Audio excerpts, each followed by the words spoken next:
Hola familia 032, otra semana más estamos aquí para edificarnos unos a otros y compartir sobre la palabra de Dios.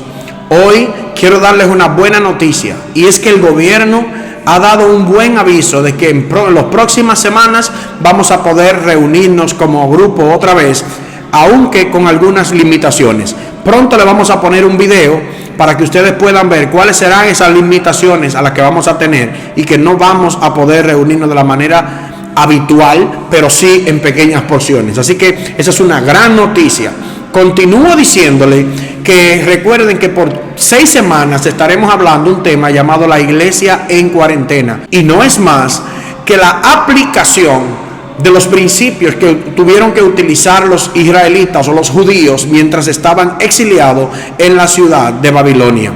Esta es la tercera semana. La primera semana le hablamos de que el libro de Daniel era una prueba, y que si salíamos victoriosos de esa prueba, Dios nos iba a premiar. La semana pasada hablamos sobre el sueño de Nabucodonosor y cómo Dios tiene el control de todos los tiempos y nos muestra que Él está en control. Esta semana no se lo puede perder. Vamos a hablar de las dos caras de la fe y vamos a ver cómo Dios todo lo hace para su gloria. Así que no se mueva de su asiento. Denos unos cuantos minutos, porque después de esta canción que los muchachos van a cantar ahora, también vamos a tener la presentación de un testimonio de lo como Dios ha cambiado el corazón de un hermano a través de cómo él está sirviéndole en la comunidad de Tamboril. No se mueva, esto va a estar muy interesante.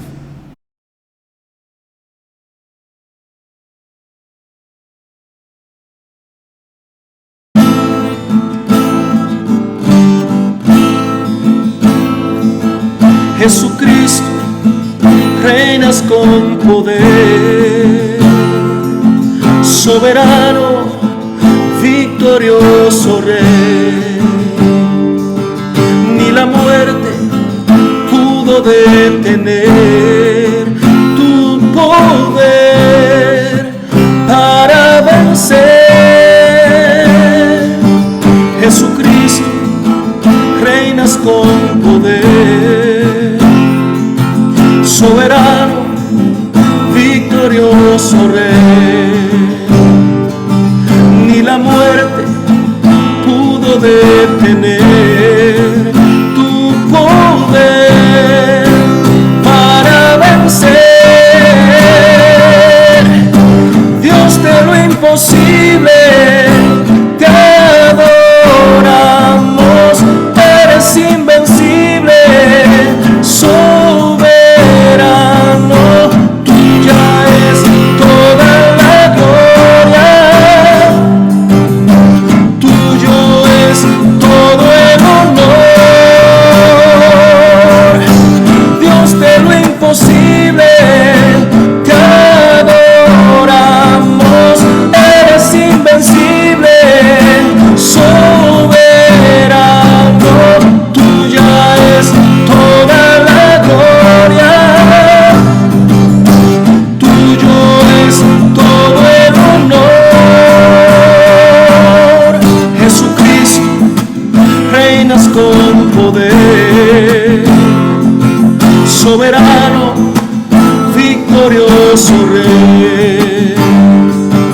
Ni la muerte pudo detener tu poder para vencer. Dios de lo imposible, te adoramos, eres invencible, soberano,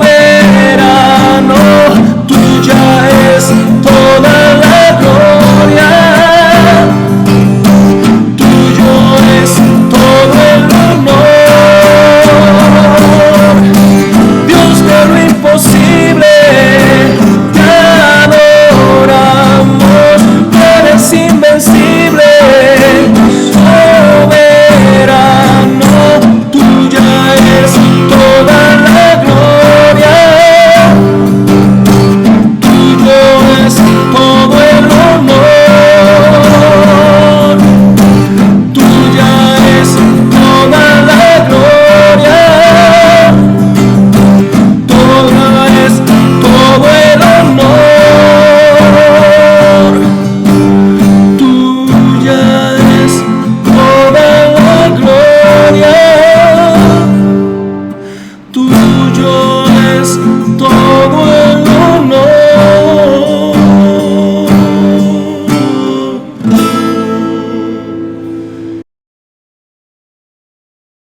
Después de más de un año de estar leyendo la Biblia o aprendiendo de ella, he descubierto que Dios me ha bendecido. Dios ha hecho en mí una persona diferente a lo que era. Dios me ha bendecido con una familia hermosa, con mi esposa, 2 hijos. Y Dios ha hecho en mí cosas que yo no sabía que en realidad podían pasar. Me ha bendecido con su perdón. Me ha bendecido con tantas cosas materiales que yo no esperaba tenerla. Y Dios me ha bendecido porque Dios es bueno. Después de yo reconocer la bendición de Dios, he aprendido que con esa misma bendición puedo ayudar a los demás, porque es el camino en que Dios quiere que yo esté, en ayudar a los demás, y mientras yo pueda, ayudaré. Y esta bendición nos ha permitido a nosotros a poder ayudar en diferentes maneras. Por ejemplo, tenemos un equipo de pelota que hemos podido tratar de sacar a los muchachos del mal camino. Hemos podido ayudar personas, ya sea con comida, ya sea con ropa, con lo que sea. Lo importante es que siempre estemos ahí para ayudar. Y la bendición de Dios la usaremos para ayudar a otros.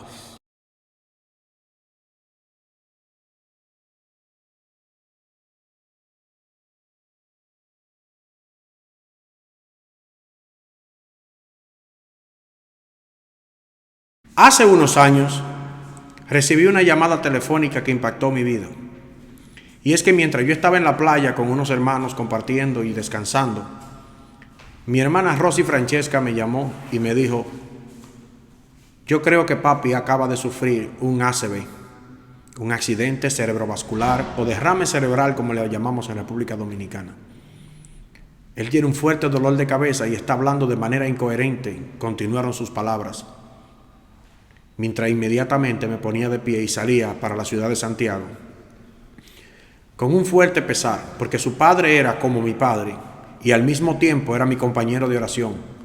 Cada semana, cada fin de semana, sábados y domingos, mi hermano Miguel Ángel Rodríguez, Miguelito, estaba conmigo en la iglesia orando, pidiendo por mí, clamando por mí. Fue una relación muy estrecha la que nosotros tuvimos. Efectivamente no fue un derrame cerebral, sino un tumor lo que el doctor descubrió en su cabeza. Eso chocó de manera muy fuerte mi corazón y el de toda la congregación que pastoreaba en ese entonces. Al cabo de un tiempo, empezamos a orar y a creerle al Dios de lo imposible que Él podía hacer un milagro para salvar a nuestro hermano Miguelito. Llorábamos, orábamos y teníamos toda la fe de que Dios lo iba a levantar de la cama en la que se encontraba. Eso no sucedió. Y unos 5 meses después, Miguelito era como mi padre, pasó a la presencia del Señor. Muchas preguntas caminaban por mi cabeza y una de ellas era: ¿por qué Dios no hizo el milagro? ¿Por qué, si este era un hombre de Dios el cual servía con mucho amor, entrega y determinación, por qué, si era la persona que alegraba a la congregación con sus ocurrencias, en medio de los servicios, en medio de las actividades, escuchaba una estruenda voz cada vez que decía: vive o no vive, salva o no salva? ¿Por qué razón Dios no lo sanó? Aprendí muchas cosas en esa experiencia. Una de ellas fue que Dios a veces sana y a veces no. Otra de las cosas que aprendí es que aunque Dios es el Dios de lo imposible, Él todo lo hace con un propósito y para su gloria. Efectivamente, de eso vamos a hablar en esta hermosa alocución. El capítulo 3 del libro de Daniel nos muestra la historia de 3 jóvenes que tenían una fe determinada en el Dios de lo imposible. Y la historia cuenta que un día Después del rey haber recibido la revelación de Daniel y haber sabido que Dios lo había colocado como la cabeza de oro, el rey Nabucodonosor se le ocurrió la brillante idea de crear una estatua muy grande en oro y que todos los hombres al sonar de la trompeta tenían que postrarse y adorar esa imagen. Como le había dicho en otros de nuestros sermones de esta serie, el pueblo de Israel había cosas que no podía hacer de su ley, como los sacrificios, como el ir al templo, pero habían otras cosas que sí podían hacer, como no adorar a otros dioses, no postrarse ante las imágenes y cumplir los mandamientos que sí le eran permitidos en ese momento. Estos jóvenes habían tomado la decisión de no adorar a otros dioses, cueste lo que cueste. Y esto nosotros podemos aprenderlo en un momento como en el que estamos viviendo. Primero, Dios estaba mostrándole a ellos que Él tenía la capacidad de preservar ese remanente fiel en medio de la situación en la que ellos se encontraban. Dios le estaba enseñando su soberanía y que Él hace como Él quiere, cuando quiere y donde quiere. Y nosotros hoy tenemos que aprender de ese comportamiento de estos tres jóvenes. El versículo 16 del capítulo 3 del libro de Daniel nos dice que después que ellos no quisieron adorar la estatua, fueron llevados a juicio. Y en ese juicio ellos empezaron a decir que ellos no iban a adorar a ninguna estatua, y el rey se incomodó con ellos. Entonces lo que hizo fue que mandó a calentar 7 veces más el horno como una manera de amenazarle. Y ellos dijeron esta palabra que está en el capítulo 3, versículo 16 del libro de Daniel. Sadrach, Mesach y Abednego respondieron al rey Nabucodonosor diciendo: no es necesario que te respondamos sobre este asunto.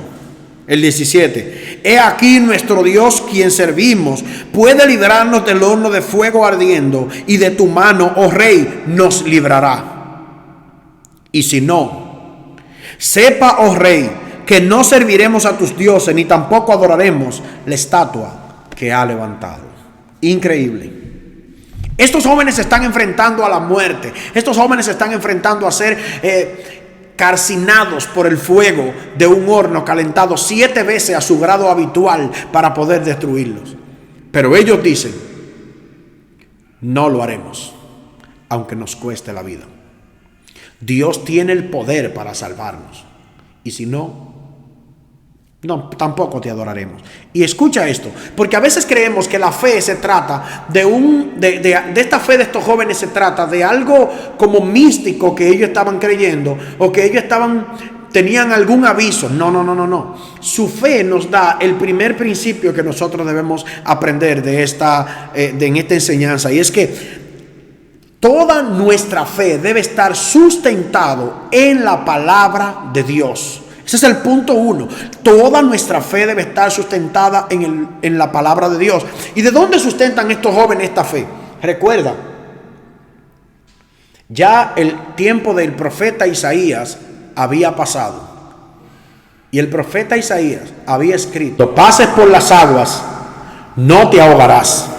Cuando pases por el fuego, no te quemarás, ni la llama arderá en ti. Entonces, en el corazón de estos jóvenes está latiendo esa palabra del profeta Isaías, que le dice: si tú tienes que pasar por el fuego por causa de adorar al Rey de los cielos, no tengas miedo, porque no te quemarás. Entonces su fe no está basada en algo místico, su fe está basada en la palabra de Dios. ¿Qué dice la palabra de Dios sobre la situación que nosotros estamos enfrentando? ¿Qué dice Dios? Es lo primero que debes de tener en cuenta. ¿Qué dice Dios sobre lo que está pasando en tu vida en cualquier momento determinado? En la vida de Sadrach, Mesach y Abednego, ellos estaban a punto de ser echados al horno de fuego, pero ellos sabían que si pasaban por el fuego, Dios había prometido que ellos no se quemarían. Les voy a decir algo. Hay una palabra muy interesante que dice un predicador, y es que dice que el que tiene una palabra de Dios lo tiene todo. Y estos jóvenes tenían una palabra de Dios. Ellos tenían esa palabra que dice: cuando pases por el fuego, no te quemarás. Entonces ellos le dijeron: oh gran rey, déjeme decirle una sorpresa. Si yo paso por el fuego, el Dios al que le sirvo tiene el poder para librarme del horno de fuego, y de tu mano también. Eso es fe. Pero es una fe sustentada, una fe sobre la roca, una fe que está basada en lo que Dios ha dicho. ¿Qué ha dicho Dios de ti? Por ejemplo, Josué, en el libro de Josué, capítulo 1, versículo 9, yo siento que Dios me ha dicho, no temas ni desmayes, porque el Señor tu Dios estará contigo donde quiera que vayas. Y esa es una palabra que se hace vida en mí. Y hay momentos donde me he sentido solo, donde me he sentido desesperado, donde siento que nada va a pasar. Y una y otra vez recuerdo, no temas, Dios está contigo. Sí, puede ser que tú estés diciendo, eso parece ser, eso no parece ser. Yo lo creo de todo corazón. Entonces nuestra fe nos debe situar en una posición donde la Biblia apoya lo que nosotros estamos creyendo. ¿Qué apoyo tiene que el coronavirus no le va a dar al que se bebe el cabello, con el agua con el cabello que está en la Biblia? No hay sustento bíblico. No hay sustento bíblico para decirnos a nosotros todas estas cosas que se aparecen. Si las cosas que te están diciendo que tú debes hacer no está sustentado en la palabra de Dios, no te muevas. ¿Sabes por qué? El 21 de abril pasó y la joven que dijo que iban a morir, tú eres que estuviera en la calle, también mintió.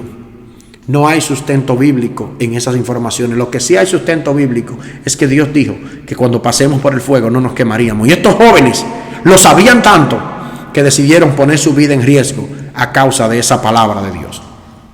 Interesantísimo, porque el punto 2 nos lleva a creer que Dios es un Dios de hacer cosas imposibles. Dios puede hacer cosas imposibles. Nosotros debemos de creerlo. Desde mucho tiempo Dios se lo dijo a Sara.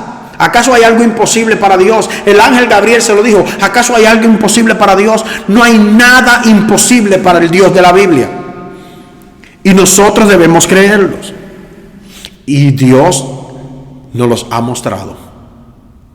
No importa la situación en la que te encuentres, debes creer que Dios puede hacer lo imposible. El Dios al que servimos es poderoso para salvarnos aún de las manos del rey y aún del horno de fuego. Asimismo, es poderoso para salvarte de la situación que estás enfrentando. Pero debes saber esto. A raíz de toda la Biblia nos enseña que Dios es soberano. Cuando hablamos de la soberanía de Dios, a lo que nos referimos es que Dios puede hacer lo que Él quiere, cuando Él quiere y como Él quiere. Dios es soberano significa que Él puede hacerlo todo, pero también lo va a hacer a su manera. Cuando pensamos en esto, debemos entender que Dios es nuestro Padre y que siempre Él va a hacer lo mejor a nuestro favor. Dios no le evitó a Sadrach, Mesach y Abednego pasar por el horno de fuego. Él entró al horno de fuego con ellos. En la misma manera, Dios no va a evitar las situaciones difíciles a las que nosotros somos expuestos, pero sí Él promete que estaría con nosotros donde quiera que nosotros vayamos. Recuerda que Dios siempre lo hará a nuestro favor. Cuando ellos entraron, entonces el rey Nabucodonosor se dio cuenta de que Dios estaba en el horno de fuego y fue expandido este rumor por todo el reino de Babilonia. Es decir, que al final Dios sabía que lo que estaba tratando de hacer era revelarse ante las personas que no creían en Él. Un día, un hijo tenía una situación muy difícil, fue donde su padre y le contó la situación, a lo que el padre respondió con una historia. La historia era de 3 elementos que él tenía en su mano y fueron expuestos ante la misma situación. Uno era una zanahoria, otro era un huevo y el otro era el café. Cuando los 3 fueron expuestos a agua hervida, la zanahoria cuando entró de manera muy dura, era dura, pero al pasar el tiempo se volvió blanda. El huevo era blando, pero así se endureció cuando fue expuesto al agua hirviendo. Y el café entró como un polvo insignificante, empezó a inundar de su aroma todo el lugar donde estaban. Las situaciones difíciles a veces son como el agua ardiente. La situación difícil a veces son esa agua hervida que nos está moldeando a nosotros. Es nuestra responsabilidad saber qué seremos: zanahoria, huevo o café. Nuestros corazones se volverán blandos y flácidos y débiles cuando pasemos por la situación, ¿O se volverán duros como un huevo después de estar hirviendo por un tiempo? O quizás nuestra actitud cambie y transformemos a todos los que nos rodean con el aroma de Cristo que le vamos a irradiar a las personas. Al final, tú decides. ¿Eres huevo? ¿Eres café? ¿O eres zanahoria? Eso está en nuestra actitud. Y ese es el tipo de actitud que a veces daña o nos quita o nos posiciona para subir al siguiente nivel. El Dios de lo imposible ha dicho en su palabra que todo obraría para bien a los que lo aman a Él. Ese es el tipo de fe que nosotros debemos tener. Un Dios que lo puede hacer todo. Un Dios que puede salvar, pero un Dios que es soberano y siempre lo hará para glorificarse. ¿De qué manera Dios se está glorificando en tu vida en este momento de cuarentena? Tu actitud es determinante. Esa es la fe de dos caras, que Dios puede hacer y a veces no hace, pero nosotros seguimos creyendo en Él, aunque nos cueste la vida. Nos vemos la próxima semana. Soberano, tuya es toda la gloria, tuyo es todo el honor. Jesucristo, reinas con poder, soberano, victorioso Rey. Ni la muerte pudo detener